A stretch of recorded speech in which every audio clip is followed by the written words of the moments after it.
Baiklah, saya Anggi Finti Nabila ingin menjelaskan tentang konsep wawasan Nusantara.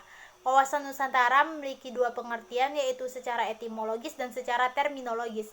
Secara etimologis, wawasan Nusantara terdiri dari dua kata, yaitu wawasan dan Nusantara. Wawasan sendiri diambil dari bahasa Jawa, yaitu wawas yang artinya pandangan sementara.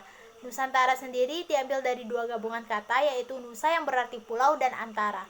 Kata Nusantara sendiri secara historis berawal dari Sumpah Pemuda oleh Pati Gajah Mada yang diucapkan dalam upacara pengangkatannya sebagai Raja Majapahit tahun 1336 Masehi, dan ini tertulis dalam kitab Peraratan. Baiklah, saya Atika Ayu Rahmawati akan menyampaikan tentang konsep wawasan Nusantara, yaitu pengertian terminologis. Pengertian terminologis yaitu pengertian yang berkaitan dengan konteks istilah tersebut dikemukakan untuk menciptakan semangat kebangsaan dan cinta tanah air. Meskipun Indonesia terdiri dari banyak pulau atau beribu-ribu pulau, serta lautan yang luas, kita tetap memandang wilayah Indonesia merupakan suatu kesatuan sebagai satu wilayah. Selanjutnya, saya akan menjelaskan mengenai urgensi wawasan Nusantara. Wawasan Nusantara memiliki peranan penting untuk mewujudkan persepsi yang sama bagi seluruh warga negara Indonesia. Perbedaan persepsi, perbedaan pendapat, serta friksi-friksi antar kelompok diharapkan dapat menghasilkan masyarakat yang dinamis, kreatif, dan sinergis untuk saling menyesuaikan menuju integrasi. Pantangan yang harus dihindari adalah perbuatan atau tindakan yang melanggar norma-norma, etika, moral, nilai agama, atau tindakan anarkis menuju ke arah disintegrasi. Namun demikian, wawasan normatif sebagai wawasan yang disepakati bersama harus dimengerti, dipahami, dan disosialisasikan bahwa Nusantara sebagai kesatuan kewilayahan tidak dapat diganggu-gugat. Baiklah, selanjutnya saya akan membahas tentang alasan perlunya wawasan Nusantara. Yang pertama yaitu wawasan Nusantara sebagai pertahanan dan keamanan negara merupakan geopolitik Indonesia dalam lingkup tanah air Indonesia sebagai salah satu kesatuan yang meliputi seluruh wilayah Indonesia dan segenap kekuatan bangsa.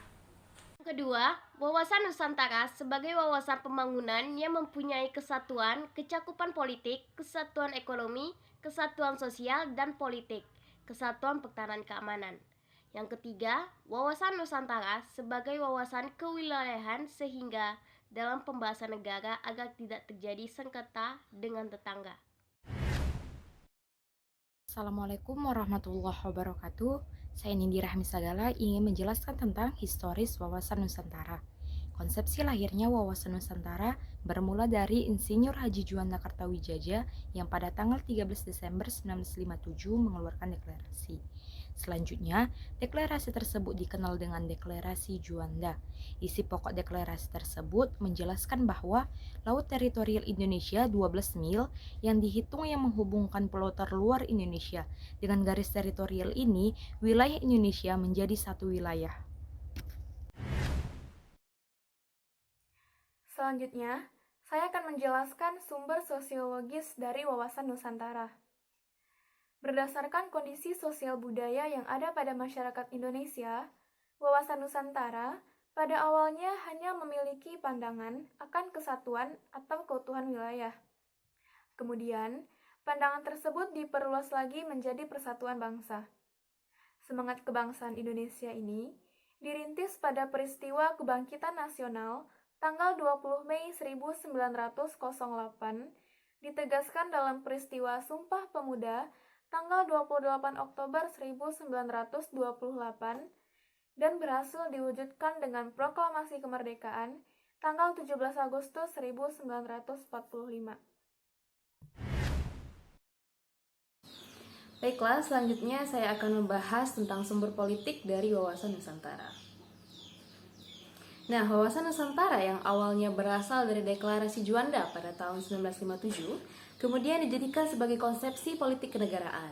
Nah, setelah itu, rumusan wawasan Nusantara ini dimasukkan ke dalam Naskah Garis Besar Haluan Negara atau GBHN sebagai hasil ketetapan MPR mulai tahun 1973. 1978, 1983, 1988, 1993, dan 1998.